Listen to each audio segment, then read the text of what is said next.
ታሪካችን የሚጀምረው ሮሃን የተባለ አንድ አይነ ስውር ወጣት ለትዳር የምትሆነውን ሚስት ለማጨት በአካል አግኝቷት የማያውቃትን አንዲት ሴት ለማግኘት ሲሰናዳ እያስቃኘን ነው። ይህ ሰው በአፓርታማ ውስጥ ብቻውን የሚኖር ሲሆን አካባቢውን በሚገባ ስለሚያውቅ የራሱን ጉዳይ በራሱ የመወጣት ሙሉ ብቃት አለው። ተዘጋጅቶም እንደጨረሰ ወደ ተቀጣጠረበት ስፍራ ያመራል። በመንገዱም የጎረቤቱን ልጅ ፓርሲን ያገኘዋል። ፓርሲ የብስክሌቱ ሰንሰለት ተበጥሶ ቆሞ ነበር።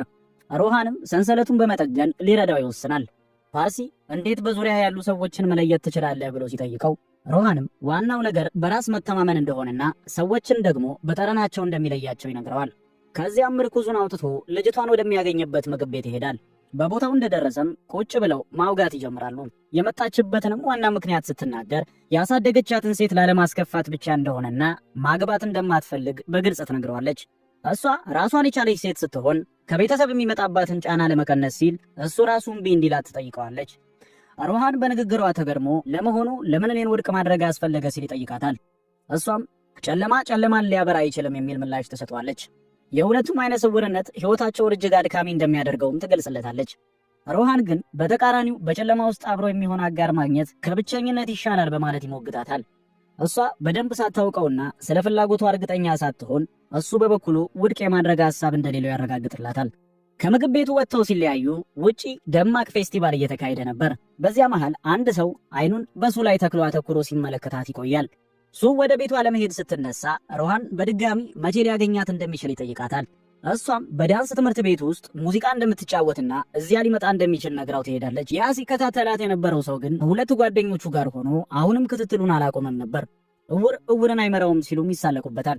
በማግስቱ ሮሃን ሱ ወዳለችበት የዳንስ ስቱዲዮ ያመራል። በወቅቱ ሰልጣኞች እረፍት ላይ ስለነበሩ ሱ አብራው እንድትደንስ ይጋብዛታል። ሱ መጀመሪያ ላይ ብታንገራገርም ሮሃን ግን እጇን ይዞ ያለ አይን ብርሃን መደነስ እንደሚቻል በተግባር ያሳያታል። ይህን የተመለከቱ ሌሎች ሰዎችም ሁለቱ እንዳይወድቁና እንዳይተፋፉ እየረዱ አብረዋቸው መደነስ ይጀምራሉ። በዚህ ሁኔታ ሱ በሮሃን ፍቅር ተሸነፋ እሱን ለማግባት ማሰብ ትጀምራለች። አንድ ቀን ሱ አዲስ ጫማ ለመግዛት ስለፈለገች አብረው ይወጣሉ።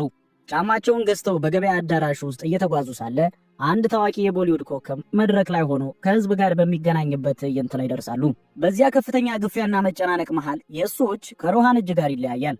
ሮሃን እሱ የጠፋችበት መሆኑን ሲረዳ በፍርሃት ከመዋጥ ይልቅ በቀጥታ ወደ መድረኩ በመውጣት ፍቅረኛው ስለጠፋችበትና እሷን ማግኘት ስላለበት መድረኩ ላይ ያለውን ኮከብ ስሟን ጠርቶ እንዲጣራለት በድፍረት ይጠይቀዋል። ሰውየው ማይክሮፎኑን ለሮሃን ይሰጠዋል። ሮሃንም በድምፅ ማጉያ ለሱ ጥሪ ያደርጋል። እጇን በመልቀቁም ይቅርታ እየጠየቀ ዳግመኛ እንደማይለቃት ቃል ይገባላታል። እዚያው መድረክ ላይ ሆኖ እንደሚጠብቃትም ይናገራል። ይህን የሰማችው ሱም ድምፁን ወደ ሰማችበት አቅጣጫ ትመጣለች። በመጨረሻም ይገናኛሉ። በዚህች ዕለትም ዳግመኛ እንዳጠፋበት እጇን አጥብቆ ይዞ ይውላል። በማግስቱ ሮሃን ከጓደኛው ጋር በመሆን ሱ አዲሱን አፓርታማቸውን እንድትጎበኝ ይወስዳታል። ህንፃው እንደተጠናቀቀም ቁልፉን እንደሚረከቡ ይነግራታል። ሮሃን የአፓርታማውን ስፋትና ርቀት በልቡ ጠንቅቆ ስለሚያውቅ ጓደኛው ሳይጠነቀቅ በሚራመድበት ወቅት ወደ ሊፍቱ ጉድጓድ ሊወድቅ ሲል ያድነዋል። ሮሃንም ከአገልግሎት ሊፍቱ እስከ ጉድጓዱ ያለው ርቀት 60 ጫማ እንደሆነና የግንባታ ቦታ ስለሆነ ጥንቃቄ እንደሚያስፈልግ ያስረዳዋል። ሮሃን ምንጊዜም ለደህንነቱ ጥንቁቅ በመሆኑ በወገቡ ላይ የደህንነት ገመድ ታስሮ ነበር።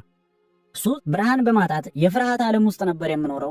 ዛሬ ግን ለመጀመሪያ ጊዜ ማለም ቻልኩ ትላለች። ሮሃንም ህልሟን ሁሉ እውን እንደሚያደርግና ህይወታቸውን ገነት እንደሚያደርገው ቃል ይገባላታል። ሮሃን መሄድ ወደምትፈልግበት ቦታ ሁሉ ይወስዳታል። በባህር ዳርቻም በብዙ ህዝብ ፊት የጋብቻ ጥያቄ ያቀርብላታል። አዲሱ ቤታቸው እስኪያልቅ ድረስ በሮሃን ሰፈር በሚገኝ ጊዜያዊ አፓርታማ ውስጥ ተጋብተው ሰላማዊና ቀላል ህይወት መኖር ይጀምራሉ። አሁን የፊልሙ ታሪክ ሙሉ በሙሉ ትኩረቱን ወደ አሚትና ጓደኞቹ ያዞራል። አሚት በፌስቲቫሉ ላይ ሱ ላይ ሲያፈጥ የነበረውና በሮሃን ላይ ሲሳለቅ የነበረው ሰው ነው። ዋሲምና አሚት አብረው ለመዝናናት ፓርቲ ሊሄዱ ነው። የዋሲም አባት ግን እንደ ሁልጊዜውም ልጃቸው ኃላፊነት እንዲሰማውና ከአሚት ጋር መዋል እንዲያቆም ይመክሩታል። አሚት እንዲህ በድፍረት የሚንቀሳቀሰው ያለ ምክንያት አይደለም። እሱ የከተማው ሚኒስትር ታናሽ ወንድም በመሆኑ ሀብትና ቅንጦት የሚይዝ የሚጨብጠው ያሳጣውና የፈለገውን ቢያደርግም ማንም የማይጠይቀው ስለሆነ ነው። በሌላ በኩል ግን የዋሲም አባት ልጃቸው ኃላፊነት እንዲሰማውና በቤተሰባቸው የስጋ ንግድ ስራ ላይ እንዲበረታ እንዲሁም ለታናሽ እህቱ የተሻለ ኑሮ እንዲፈጥር ዘወትር ይመክሩታል። ዋሲም ግን የአባቱን ግሳጼ ጆሮ ዳባ በማለት ከአሚት ጋር በመሆን ወደ አንድ ለብቻ ወደ ተለየና አገልግሎት ወደማይሰጥበት ቲያትር ቤት ያመራል። እዚያም በሰፈሩ ስለተከናወነው የሁለቱ አይነ ስውራን ጋብቻ እያነሱ ይሳለቃሉ። በሌላ በኩል ደግሞ ሮሃን ድምፅን በመቀየር ረገድ ልዩ ተሰጥኦ ያለው ባለሙያ ሆኖ ይሰራል። ተአምራዊ ጉሮሮን በመጠቀም ብቻ የተለያዩ ሰዎችን ድምፅ ያለምንም መቸገር ማስመሰል ይችላል። በስራ ቦታው ላይ ያሉ ኃላፊዎች ድምፅን የመቀያየር ብቃቱን ሲያዩ ይገረማሉ። እንዲያውም በአንድ ወቅት ታዋቂውን ተዋናይ አሚታብ በቸርን በሚመስል ድምፅ ለባለቤቱ ስልክ በመደወል ከምትወደው ዝነኛ ኮከብ ጋር እያወራች እንደሆነ አምና በደስታ እንድትሞላ አድርጓታል። በቀኑ ማብቂያ ላይ ሮሃን ሱን ወደ ምግብ ቤት ወስዶ አዲስ የእጅ ሰዓት በስጦታ ያበረክትላታል። እሷም እጁን ይዛ ቀድሞውኑ ሌላ ሰዓት በሌላ እጇ ላይ ገዝታ ማድረጓን ብትነግረውም ነገር ግን ስጦታው የፍቅሩ ማስታወሻ እንደሚሆናት ትነግረዋለች። ወደ ቤታቸው ሲመለሱ ሮሃን ለባጃጅ አሽከርካሪው ክፍያ ይፈጽማል። አሽከርካሪው ሮሃን አይነ ስውር በመሆኑ ሊያታልለውና መልሱን ቀንሶ ሊሰጠው ይሞክራል። ነገር ግን ሮሃን የእያንዳንዱን ገንዘብ ኖት ስፋትና ልክ በእጁ ለክቶ ጠንቅቆ ስለሚያውቅ አሽከርካሪው ሊያታልለው እንደሞከረ ወዲያውኑ ይደርስበታል። ያልተጭበረበረውንም ሂሳብ ይቀበለዋል። ወደ ቤታቸው በሚያመሩበት ወቅት ሮሃን አንድ ሰው በጥንቃቄ እየተከታተለው እንደሆነ ይሰማዋል። አሚት ከፊቱ ቆሞ መኖሩን በመረዳትም መደበቁን ትቶ ራሱን እንዲያሳይ ይነግረዋል።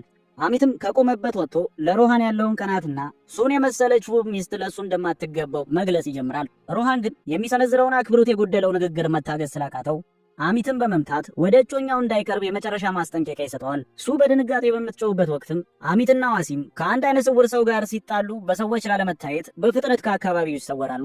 በማግስቱ ሮሃን ወደ ስራው ሲሄድ ሱ ለአንዲት ጎረቤቷ የሆነ ነገር ለመስጠት ከቤት ትወጣለች። በወቅቱ ግን ሳታስበው በሩን ከፍታ ትታው ነበር። ወደ ቤቷ ስትመለስ አሚትና ዋሲም በቤቱ ውስጥ ተደብቀው ይጠብቋት ነበር። ወዲያውኑ አደንዛዥ ዕፅ በመጠቀምም ጥቃት ያደርሱባታል። ሮሃን ከስራ ተመልሶ ስለ ውሎው ለባለቤቱ ማውራት ሲጀምር ከመኝታ ቤት ውስጥ ምጥ የተሞላበት ድምፅ ይሰማዋል። በፍጥነት ሄዶም በታሰረችበት አልጋ ላይ የሆነውን ነገር ሲረዳ ጉዳዩን ለፖሊስ ያሳውቃል። መርማሪ ቻውቤ የተባለው መኮንን ጉዳዩን መመርመርም ይጀምራል። አሚትና ዋሲም በክትትል ስር መሆናቸውንና ሆኖም ግን ረዳት መርማሪው ሎዊ ጥቃት አድራሾቹ ወደ ቤቱ ሲገቡ ያየ ምስክር ስለሌለና በጥቃት ወቅትም ምንም ድምፅ ስላልተሰማ ሱን በጠረን ብቻ ለእይታ የምትሰጠው ቃል ፍርድ ቤት ላይ ዋጋ አይኖረውም በሚል ክርክር ጉዳዩን ለማጣጣል ይሞክራል።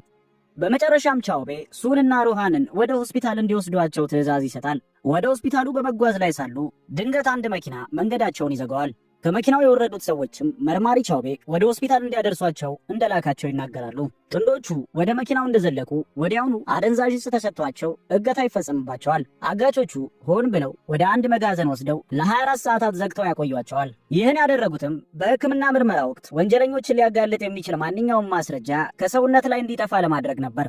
ከ24 ሰዓታት በኋላም አጋቾቹ ጥንዶቹን ወስደው ባህር ውስጥ ይጥሏቸዋል። በዚህም ምክንያት በሱ ልብስም ሆነ አካል ላይ ሊገኝ የሚችል ማንኛውም ቀሪ ማስረጃ በውሃው ታጥቦ እንዲቀር ይደረጋል። ጥንዶቹ ከባህር ወጥተው ወደ ሆስፒታል ቢሄዱም ሐኪሙ ግን ከ24 ሰዓት በላይ በመቆየቱና በባህር ውሃው ምክንያት ማስረጃዎቹ ሁሉ ስለጠፉ ምንም አይነት ውጤት መጠበቅ እንደሌለባቸው ይነግራቸዋል። የፎረንሲክ ምርመራውም ምንም አይነት የወንጀል ማስረጃ ሳይገኝበት ይቀራል። ይህንኑ ለረዳት መርማሪው ሎይ ይነግሩታል። መርማሪ ሎይ ግን አሚት የሚኒስትር ወንድም መሆኑን ተገን በማድረግ ገንዘብ ለመበዝበዝ የፈጠራችሁት ድራማ ነው በሚል ዘለፋ ጥንዶቹ መልሶ ወንጀለኛ ያደርጋቸዋል። በዚህ ሁኔታ የሱና የሮሃን የፍትህ ጥያቄ ተስፋ ሙሉ በሙሉ በጨለማ ይዋጣል። ሱ ማንም አቤቱታዋን የሚሰማትና እንደ ተበዳይ የሚቆጥራት ባለመኖሩ ልቧ ክፉኛ ይቆስላል። በመሆኑም ካለችበት ስቃይ ወጥታ ወደ ቤቷ እንድትመለስ ባለቤቷን በለቅሶ ትማጸነዋለች። ወደ ቤታቸው ቢመለሱም የደረሰባቸው ውርደትና የፍትህ ማጣት ኑሯቸውን ወደ ጨለማ ይለውጠዋል።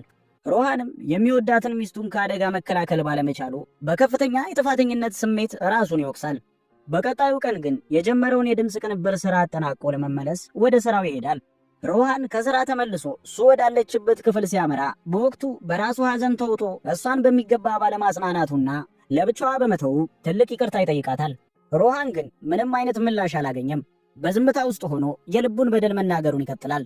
ሆኖም ግን እሱ የደረሰባትን መሪር ጥቃትና ያጋጠማትን ውርደት መሸከም ስላልቻለች በገዛ እጇ ሕይወቷን አጥፍታ ነበር። ሮሃን ከክፍሉ ውስጥ ሲዘዋወር የተንጠለጠለው የሱ እግሮች ጀርባውን ሲነኩት የደረሰው አሰቃቂ እውነትን ይረዳል። በዚያች ቅጽበት የሮሃን ዓለም ሙሉ በሙሉ ይፈራርሳል። ብቸኛ የሕይወት ብርሃኑ የሆነችውን እሱን በማጣቱም በከፍተኛ ድንጋጤና ሐዘን ውስጥ ይወድቃል። የሱ ቀብር ከተፈጸመ በኋላ ሮሃን በቤቱ ለብቻው በሐዘን ተውጦ ተቀምጦ ሳለ የአሚት ወንድም የሆነው ሚኒስተር ሼላር ይመጣል። ሆኖም መምጣቱ ለለቅሶ ሳይሆን ሮሃን ስለደረሰበት በደል ለማንም እንዳይናገር ለማስፈራራት ነበር።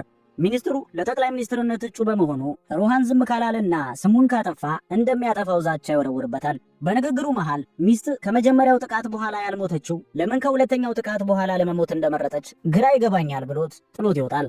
ሮሃን በዚያች ቅጽበት ባለቤቱ እሱ በሌለበት ለሁለተኛ ጊዜ ጥቃት እንደደረሰባት ይረዳል። ሮሃን የእሱን የመኝታ ክፍል ሲፈትሽ ከአልጋው ስር ከሁለቱ የእጅ ሰዓቶቿ ጋር የተቀመጠ ደብዳቤ ያገኛል።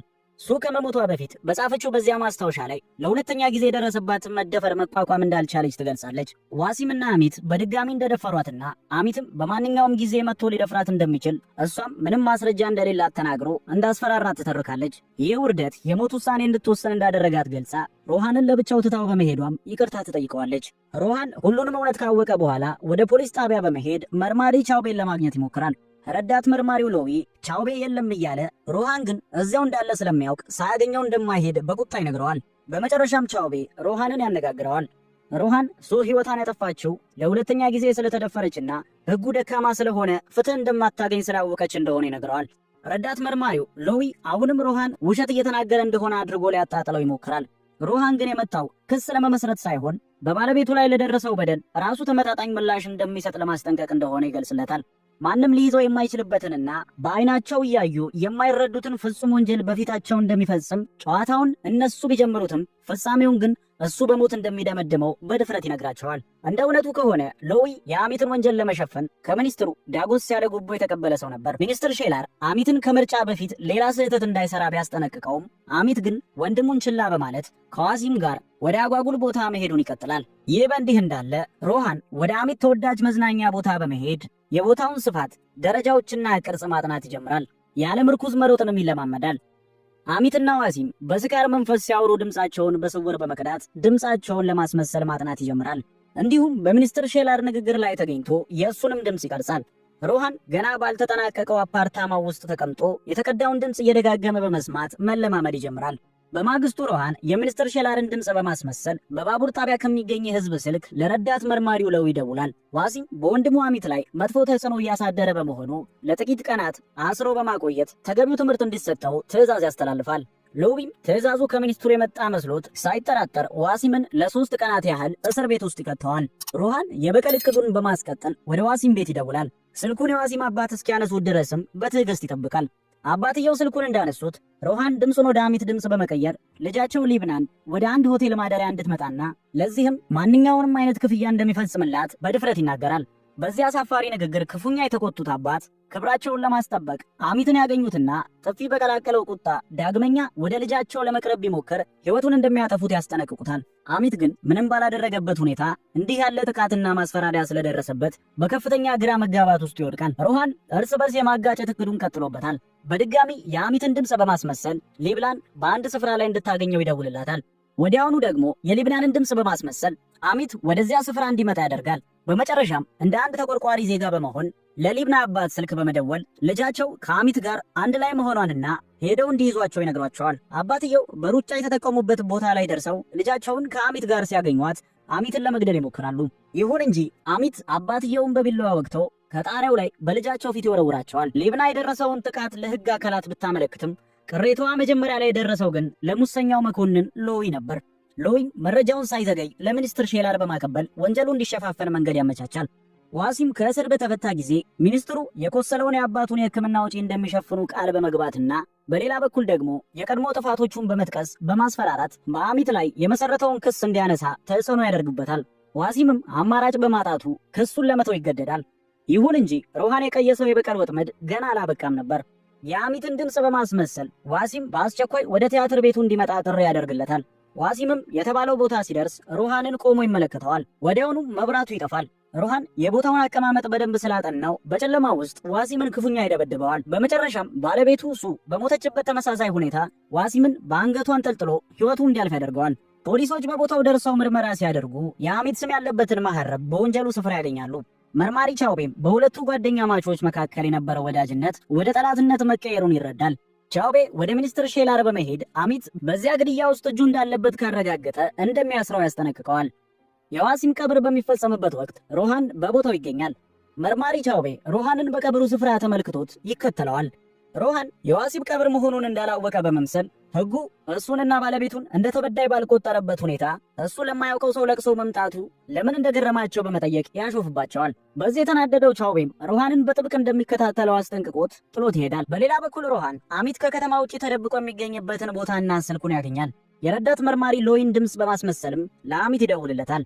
ዋሲም በተገደለበት ቦታ የእሱ ማዕረብ ስለተገኘ በአስቸኳይ መገናኘት እንዳለባቸውና ዋሲምን የገደለው ሰው እሱንም ሊገድለው እንደሚችል ይነግረዋል።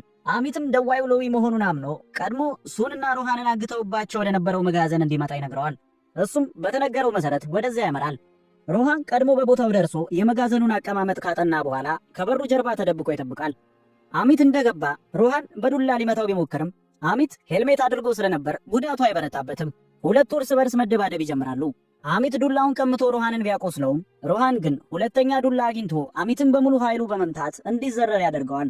አሚት ከቆይታ በኋላ ሲነቃ እጆቹና እግሮቹ በወለሉ ላይ ታስረው ያገኛቸዋል። ሮሃንም አሚትን እሱ ራሱ እንደማይገድለው ይነግረዋል። ይልቁንም የአሚትን ስልክ በመጠቀም ለወንድሙ ለሚኒስተር ሼላር ይደውላል። ሮሃን የአሚትን ድምፅ በማስመሰል ለሚኒስተር ሼላር ደውሎ እርዳታ ከጠየቀ በኋላ የመጋዘኑን ወለል በነዳጅ ያጥለቀልቀዋል። የመጋዘኑን በር ከቆለፈ በኋላም ከበሩ ጀርባ አንድ ትልቅ የበር አሻማ ያስቀምጣል። የአሚትን አፍ በፕላስተር አሽጎ በገዛ ወንድሙ እጅ እንደሚካተል ይነግረዋል። ሚኒስትር ሼላር በቦታው እንደደረሰ ወንድሙን ለማዳን በሩን በኃይል ሰብሮ ሲገባ ከበሩ ጀርባ የነበረው ሻማ ወድቆ ነዳጁን ያያይዘዋል። መላው መጋዘን በድንገተኛ ፍንዳታ ሲናወጥ አሚት በወንድሙ ፊት በሕይወት እያለ በእሳት ተቃጥሎ ይሞታል። አሁን በሮሃን እቅድ ውስጥ የቀረው አንድ ሰው ብቻ ነው፣ እሱም ራሱ ሚኒስትር ሼላር። በዚህ መሃል አንድ የአካባቢው ልጅ ትምህርት ቤት በመቅረቱ እንዳይቀጣ ሮሃን የእናቱን ድምፅ አስመስሎ ለርዕሰ መምህሩ እንዲደውልላት ይጠይቀዋል። ሮሃንም ይህንን የሚያደርገው መርማሪ ቻውቤ እያየው ነበር። ቻውቤም የሮሃን ሚስጥር ድምፁን የመቀየር ችሎታው እንደሆነና ሰዎችን በስልክ ጥሪ እንደፈለገ የሚዘውርበት መንገድ እንደሆነ ይረዳል። ቻውቤ በ24 ሰዓት ውስጥ የአሚትና የዋሲም የስልክ መዝገብ ታሪክ እንደሚደርሰውና ማን እንደደወለላቸው እንደሚታወቅ በማስጠንቀቅ ሮሃን የተጠቀመበትን ስልት እንደደረሰበት ይነግረዋል። ሮሃን በመርማሪው ማስጠንቀቂያ ሳይደናገጥ 24 ሰዓት ለታለመው ግብ ከበቂ በላይ መሆኑን በመግለጽ ምስጋናውን በንቀት ይለግሰዋል። ቀጥሎም ሮሃን መርማሪውን የሞገተው የራሱ ባለቤት በእነ አሚትና ዋሲም እጅ ተመሳሳይ በደልና ጥቃት ቢደርስባት ኖሮ እሱ እንደ ሕግ ሰው ምን አይነት እርምጃ ይወስድ እንደነበር በመጠየቅ ነበር። መርማሪ ቻውቤ ለዚህ የቀረበለት ጥያቄ ምንም አይነት ምላሽ ሳይሰጥ በዝምታ ያልፈዋል።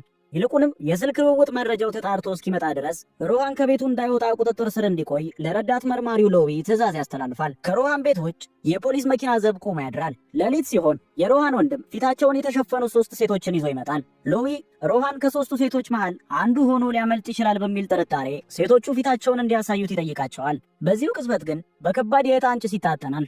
ይህም ለሮሃን ቀጣይ እርምጃ መንገድ የሚከፍት ይመስላል። ሮሃን በዕጣኑ ጭስ ተጠቅሞ ከአካባቢው ይሰወራል። ፖሊሶቹ ግን በቤቱ ውስጥ ማንንም ሊያገኙ አልቻሉም። በዚሁ መሃል ረዳት መርማሪው ሎዊ ለዋሲምና አሚት የተደወሉ 4 ቁጥሮች ከአንድ ስልክ መውጣታቸውን የሚያሳይ መረጃ ይደርሰዋል። መረጃው ወደ ባቡር ጣቢያው ቢመራውም ስልክ ቤቱ በወቅቱ ተዘግቶ ስለነበር እስከ ጠዋት ድረስ ለመጠበቅ ይገደዳል። ሎዊ ይህንን መረጃ ለፍትህ ከመጠቀም ይልቅ ለግል ጥቅሙ ለመዋል ይወስናል። ወደ ሚኒስትር ሼላር በመሄድ የወንድሙን ገዳይ ማንነት በገንዘብ ሊሸጥለት እንደሚችል ያሳውቀዋል። ሚኒስትሩም ስሙ እንዳይጠፋና በቀሉን እንዲወጣ በሚል ተስማምቶ ክፍያውን ለመፈጸም ቃል ይገባል። ሎዊ በማግስቱ ጠዋት ጉዳዩንና አንድ ምስክር ይዞ እንደሚመጣ በማረጋገጥ ጉዳዩ በሚስጥር ተዘግቶ ከፍተኛ ሀብት የሚገኝበት ስምምነት ያደርጋሉ። ንጋት ሲመጣ ሮሃን ባህር ዳርቻ ላይ ተቀምጦ ሳለ መርማሪ ቻውቤ ወደ እሱ ይጠጋል። ቻውቤም ለሮሃን ጥያቄ ምላሽ ሲሰጥ የራሱ ባለቤት ብትደፈር ኖሮ ጥቃት አድራሾቹን ያለምንም ምህረት እንደሚገድላቸው ይናዘዛል። አሁን ደግሞ ሮሃን ጥያቄውን የሚመልስበት ተራ እንደሆነ በመግለጽ በፖሊስ ጥበቃ ስር ሆኖ በዚያች አጭር ሌሊት እንዴት አምልጦ በሚኒስትሩ ላይ እርምጃ ሊወስድ እንደቻለ እንዲያስረዳው ይጠይቀዋል። ሮሃንም የተጠቀመበትን ብልሃት ማጋራት ይጀምራል። ከአካባቢው ሊሰወር የቻለው በጓደኛው ድጋፍ መሆኑን ይገልጻል። አይነ ስውር ሰው ቢስክሌት ይነዳል ብሎ ማንም ስለማይጠረጥር ያንን ክፍተት በመጠቀም ያለምንም ጥርጣሬ ከአካባቢው ማምለጡን ያስረዳዋል። በመቀጠልም ለሚኒስትር ሼላር በመደወል እውነቱን በሙሉ ከነገረው በኋላ ለሚስቱ ለሱ ሊያበረክተው ወደ ነበረው አፓርታማ እንዲመጣ ይጋብዘዋል። ሚኒስትሩ ከጠባቂው ጋር በቦታው ሲደርስ ሮሃን ሆን ብሎ ጠባቂውን አስቀድሞ ከፍቶ ወደ ጠበቀው የሊፍት ጉድጓድ ውስጥ እንዲወድቅ በማድረግ ከመንገዱ ያስወግደዋል። ሮሃን ከሚኒስትር ሼላር ጋር ብቻውን ፊት ለፊት ይጋፈጣል። ሚኒስትሩ መሳሪያ ቢታጠቅም ሮሃን የአፓርታማውን አቀማመጥ ጠንቅቆ ስለሚያውቅ ጥቃቱን በቀላሉ ያከሽፍበታል። በመጨረሻም ሮሃን መሳሪያውን ቀምቶ ሚኒስትሩን በእጁ ያስገባዋል።